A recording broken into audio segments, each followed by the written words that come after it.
Welcome back to On the Volley, and we're back here outside the Finnegan's Irish pub, the Celtic pub in Rome, in the centre of Rome. And we've just watched Celtic beat Hearts 3-0 at Tynecastle.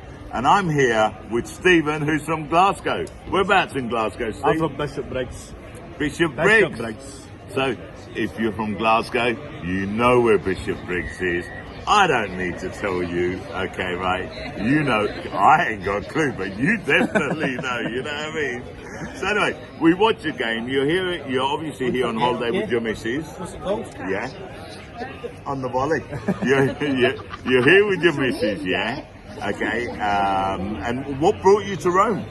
It was a Christmas present for the missus. Okay. So, I never realised that Celtic would be playing this weekend. I didn't realise Christmas was in March. It was a Christmas present for March. Oh, right. Okay. That's when the present was given, it was for March. Right, so first time out here? First time in Rome, yeah. Brilliant. And obviously, very important to come and watch Celtic play. Has to be done. Okay, because you're a season ticket holder, aren't you? I am indeed, yeah. Home and away. Okay. Majority of the time when I'm not in Rome, but yeah. Well, you must be in love, yeah, because if you're a season ticket holder and you come out to Rome for your missus, okay, she definitely must be worth it. You know what I'm saying? I believe it. Absolutely. Anyway. So look, and she's in the background going like that. You know what I mean? She doesn't want to be in the video. I don't know why. But anyway, look. Let's get to the game now. 3-0 to Celtic. What was your prediction before the game? Before the game, I thought we would win by 2 or 3 because this season, under Ange, we've been averaging 3 goals a game domestically. Yeah. So it's hard to look by that, especially every week. Going into this sort of game, you do worry. The Tynecastle, it's a tough venue. It's a quarter final. You think they're going to come up, they're going to play the best that they can. But I think this Celtic team they're just far too dominant. They're far too dominant. Well, look, you're absolutely right, because I spoke to a couple of Celtic supporters here before the game, and they were saying, it's going to be a hard game, Tynecastle is a hard place to go to. And I was saying to them, but, I mean, you've got to look at our team. We're miles ahead of everyone else, miles ahead. And I was confident, okay, that we would win, and I'm like you, 2-3 goals. And I'll be honest with you, I have predicted that we would win the first half in 60 or 70% of our games this season, okay, right? With 2 goals or more scored, and we ended up 2-0, okay, thanks to Kyogo. All right, it was a last-minute goal, but it all counts. So, you know, what did you think of our performance? What did you think of the goals? Well, Kyogo's second goal was pretty special again. It was class. Yeah, the wee flick. He's got that. He always knows where the goal is. Yeah. He's one of the best strikers that I think I've seen in my lifetime at Celtic. Obviously, Henrik Larsson. I was a lot younger then when Henrik Larsson was playing. So in my lifetime, I think Kyogo is probably the best striker I think I've seen at Celtic. He's definitely class, but give him the chance, he will score. If you look at the first goal, great goal, but that dummy by Jota, what did you think of that? Jota, because I've been critical of Jota recently. I thought Jota has not been at his best recently, but he's always got those wee moments of magic that makes him different from everybody else. Look, I'll be honest with you, okay, the last couple of games, I also thought that Jota has not been playing at his level, even though he did score a great goal in last game against Hearts. But to be totally honest, okay, I don't think he's been playing at his level. And now, I've had a few conversations with some of our the Celtic supporters here, and we've been trying to figure out the reason. What we have to remember is that it seems to be common knowledge that the training is probably more, intense than the actual game. Yeah, so it's right. It's right, and this is why I think that Ange has realised that as well, and has started to change and rotate the team a lot more, like he did in the last game against Hearts, and like he did today. So, but what I mean, we had Haksabanovic on today, yeah. I thought he had a decent game. I don't know what you thought about him. I thought he was okay. I thought he was quiet. I thought he was quiet overall. I think Haksabanovic, he does definitely have a lot to offer, but I don't think he's had enough game time. Exactly. To really prove his worth. But when you look at those positions, the winger positions, you've got the Abadas, the Jotas, the amount of depth that we've got in those positions. You need to come in and you need to stand out. And I didn't think he had a bad game today, but I thought he was quiet. Overall, I thought he was quiet. Which isn't a bad thing. No, not a bad thing. That's but I think enough, I think he was quiet. I don't think he offered as much as he does in a lot of games. And I thought when he came off the bench in the league game, and then obviously he scored that goal. Fantastic. That was a great goal. Yeah. So that shows his quality, what he can bring. But I just think today, I don't know what it was. I don't think he played bad. I just think he was quiet compared to what we're used to in those winger positions. I completely agree with you. I think we expected a lot more from him. But, that said, then you've got to turn around and you've got to take your hat off to Aaron Moy. He's been fantastic. What a player. He has been unbelievable. So consistent. I remember at the start he was a bit quiet when he was low in fitness, but as soon as he's hit his peak in fitness, I think he's been incredible. His passing ability, he's always there or thereabouts when it comes to the goals. I think he's been one of the best signings that Celtic have made in a long time. I completely agree with you. Listen, look, at the end of the day, we won 3-0, but I think we mustn't forget the fact that Xander Clark made 3 saves, yeah? 2 of them, I'd say, they were outstanding. The first 60 seconds from Hakati. Oh, man. An amazing save. It was. That was world class. That was because, I was up in the air. Yeah. Okay, celebrating the goal, and I don't know how he got to that. That was the good thing about that. He made that save, and I think it was about 30-40 seconds later where Aaron Moy scored. So it showed where Celtic's mindset was at. We're coming here to finish this early. Even though we did suffer from, I'd say, about the 20th, 23rd minute, okay, right? You've got to give it to Hearts, okay? Hearts are a good team. They did bring it to us for periods of time. They're a good team. Hearts are a good team. Especially that Tynecastle. Yeah. Tynecastle, they're always going to be, it's never going to be a pushover at Tynecastle. You can't have 90 minutes your own way at Tynecastle. It's impossible. But we got there. We got there. And they didn't score, so. His missus is singing. There's only one James Forrest in the background. She loves James Forrest. I think she'd leave him for James Forrest, but then that's just, that's just Facts. Put that in the video. Facts. It's in the video, love. It's in the video. She's going to put that in the video. I'm not sure his parents will be happy about that, though, yeah? Look, that said, look, so we're through to the semi-final, yeah? Now, we know that Inverness are through, yeah? They beat Kilmarnock 2-1. Tomorrow you've got Rangers versus Raith Rovers and Falkirk versus Ayr United, yeah? Is it tomorrow, Falkirk, or is it on Monday? I can't remember. But anyway, they're the next 2 lots of teams that have to play, yeah? I think we can safely say that Rangers will beat They'll comfortably. that race. Yeah, okay, yeah. Sorry, did I say Rangers? Them lot down the road, that's what I call them. I don't like using the R name, yeah? Orange bitches. And, oh dear, I'm not going to repeat that, I can't, yeah? For my social media policy, I can't say that. Okay. You should be in this video, you know that. And so basically, and then you got Falkirk versus Ayr. The semi-final of the Scottish FA Cup is going to be on the 29th and 30th of April. Who do you think we're going to get? Who do you want in the semi-final? In the semi-final, I want anybody but Rangers. I would rather Rangers got the other semi-final, and I would rather Rangers got into the final because I want to beat Rangers for the treble. That would be my aim. I would like to be at that game at Hampden, to watch us beat them in 2 cup finals, to completely deflate their season, ruin them in the league, ruin them in the League Cup, ruin them in the Scottish Cup, ruin Michael Beale. So I'll take anybody but Rangers in the semi-final. Give me Rangers in the final, and that's the last game of the season at Hampden. Treble. That's the way it should be. That's the way I think it should be. I agree 100% with you. Okay, 100%. Will that be the case though? Because how many times have we been?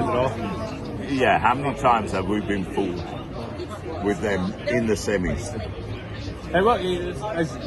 When it comes to the semi-finals, 4 teams, you've got that 50-50 chance. It could be anybody. But regardless, we get them in the semis, we get them in the final. I think this Celtic team now are too strong for any of them. Oh, we're miles ahead of everyone. I can't see anybody stopping us. I've said this. Now, to be fair to them lot down the road, they've said that they're keeping up with us head to head, toe to toe. But let's be honest, there are only 2 teams in the Scottish League: Celtic and them lot down the road. So their only measure of achievement is when they play us, and so far we're on top. It's not even. I don't even think it's close. Exactly, I agree with you 100%. 1 trophy, 9 points ahead. I don't even see how they can compare it. Exactly, but Michael Beale, it's got a bit of a Michael mouth. Mole. Yeah, it's got a bit of a Michael mouth. Mole. Look. He's got a mouth on him, but he's got no trophies to back it up, has he? So Thank you. he's had 1 chance at a trophy and he lost it. He's had a second chance to bring back the league. He lost it. He could have beat Celtic at Ibrox that day. He didn't beat Celtic at Ibrox that day. He didn't beat Celtic in the League Cup final at Hampden. He won't beat Celtic in the Scottish Cup final at Hampden. So Michael Beale can say what he wants. But we've got Ange Postecoglou, and there's Michael Beale and there's Ange Postecoglou. So there's levels to this game. And Michael Beale does not hit those levels. So 100%. Okay, right. He's getting really heated. Stephen's really getting heated with this. You know what I mean? No messing around. Okay, he's saying it exactly how it is. Yeah. Michael Beale can say what he wants, but he's not in our way. Yeah, well, you see, Ange doesn't listen to what people say. Ange doesn't say this stuff in the media because he knows his football does the talking on the pitch. So, well, that's what it's about. The trouble is, you have so many people in life in general that have a lot to say, yeah? But you can talk as much as you want. It's about the results. It's about the results. And that's what Michael Beale, unfortunately, at his age, I don't know how old he is, I don't care, he still hasn't understood that. Look, bottom line, okay, right, semi-final, okay, whoever we get. Can you see us winning the treble? Easily. I don't want to be too, because it can come back to bite you. It can come back to bite you, like everything can. But watching Celtic this season, watching Celtic over the last couple of seasons under Ange, apart from maybe the first 3 games where we never had the players in, he was playing with all the Neil Lennon's players and these sort of things. But when I look at our squad depth, I look at the quality that we've got in the first team, I don't see how we can be stopped. Domestically anyway. Domestically, I don't see how we can be stopped. I agree with you 100%. I actually predicted that we would go this season unbeaten. Unfortunately, we had a hiccup with St Mirren. Okay, fair enough. I predicted that we would make a clean sweep, okay, win the treble. And I will now predict here with you that, and I've already said this, that next season in Europe, we will be much improved and go further. I'm not going to come out and say we're going to win the Champions League, okay, right, because, you know, I'm a realist, but I believe with Ange, with his squad, with the belief, okay, and the way they play their football, we are going to leave our mark. But it all depends on the draw again, doesn't it? Like even this, the Real Madrid, they came to Celtic Park, Yeah. and it looked like, when you look at the scoreline, it's a comfortable win for Real Madrid, but I don't think it was. I think No. For the first 30 minutes at least, Celtic battered Real Madrid, and we hit Yeah. the post. Callum McGregor hit the post, and we had all this chance. And I think Celtic's problem in Europe this year We was weren't missing clinical enough. we were missing a lot of chances. Yeah, we but weren't we were clinical making enough. those chances. Yeah. So if next season we can turn those chances into goals, then you don't know. You don't Exactly. know. And if I Rangers agree. can get to a Europa League final with the squad that they've got, Oh, no. anything's possible. Listen, I Anything's possible. believe under Ange we can win a European trophy. I don't know whether or I don't know not. about it. We'll always be No. I don't know whether or not we can win the Champions League, but we can definitely, win the Europa League. Think We so? have that. We do. We have that. We just have to be, like you said, we create the chances. We need to be more clinical, and I believe we're working on that. And as Ange said in the last game, he was upset with the fact that Kyogo makes loads of runs and he's not found. But we've been saying that all season. Even said that he thinks that the movement from Kyogo might be too quick for our players, never Yeah. mind the opposition. Yeah. So we need to catch up with Kyogo's thinking, Kyogo's movement. And he's obviously working on that. Okay, he must be, because if he's come out and said it, he's working on that. Look, are you happy with the team as it stands? Do you think we need to bring someone in? I mean, someone was talking about Kieran Tierney. Okay, I think he's going to be sold. Do you think Kieran Tierney would have a place in our team if he came back? If he came back, yes, I think he would. I love Greg Taylor, but I think Kieran Tierney's a level up. I don't think Kieran Tierney will come back. No, I neither don't do think I. he'll come back. I think Kieran Tierney's moved on from Yeah. Celtic, and I think Celtic have moved on from Kieran Tierney. Would he get? I think he would. If he came back, he would definitely. I think he would definitely be first choice, because Kieran Taylor is one of the best left backs that I've seen in a good while at Celtic. Greg Taylor is fantastic, and he's improved massively under Ange. He has improved massively under Ange, but I think Kieran Tierney is. I think a lot of Celtic fans like to forget how good Kieran Tierney is, because I think they feel a wee bit hurt at leaving when he was talking. He was meant to be Mr. Celtic, the next Billy McNeil, and all these sort of things were getting thrown about with his name. So I think when he left to go to Arsenal, a lot of Celtic fans who go home and away were thinking, well, I wouldn't do that. But if Kieran Tierney came back, he would definitely be first choice, and I think he would be in this Ange system. I think he would be devastating. I think if you think of those Kieran Tierney runs and those crosses out of the box, the Kyogo, Yeah, fair and John, enough, I think he would. I think it would be devastating. I think it would be devastating. You have a good point there, okay, but what I will say to all the Celtic fans that said, oh, I wouldn't do that, I think it's easy to say it from the outside, yeah, but when you're in that position and you have an opportunity to go to a Premier League club, Not just any Premier League club, Arsenal exactly, as well. £75,000 a week. and It's different. triple or quadruple your wages, the first thing you're going to think about is your future and your family. Well, I said that at the time. Like, I can understand fans' point of views when it comes to people going to Southampton, people going to these sort of clubs, but I think Arsenal are Arsenal. Exactly. Arsenal are the third biggest club in England. Yeah. I think it's Man United, Liverpool, then Arsenal. Well, you know, Arsenal is my English team. Yeah? I should have all. It's not disrespecting us, but I just think that's the way the order it yeah, goes. yeah. I think That's Liverpool are the fair most enough, yeah. successful. Liverpool are currently the most successful club Exactly, in England. yeah. But I think Man United are the biggest, followed by Absolutely. Liverpool, followed by Arsenal, and then I think the rest of them have got to I catch agree, up I, with agree, I agree with you 100% on that. I agree with you 100% on that.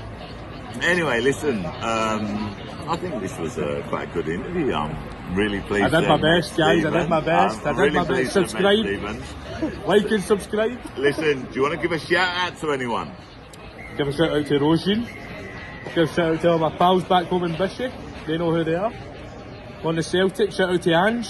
You know who you are, and Bishop's Shout out to Lewis, of course. Always like to shout out to Lewis. Alright, Right. okay, well listen, I've already said to Stephen, okay, follow me on YouTube, follow me on Instagram, because I will be coming to Glasgow, and when I do, okay, I want everyone that I know and I've met here or through my channel, we're going to have a massive drink up, yeah? So look out for that, yeah? So anyway, from Stephen, from me, we're out.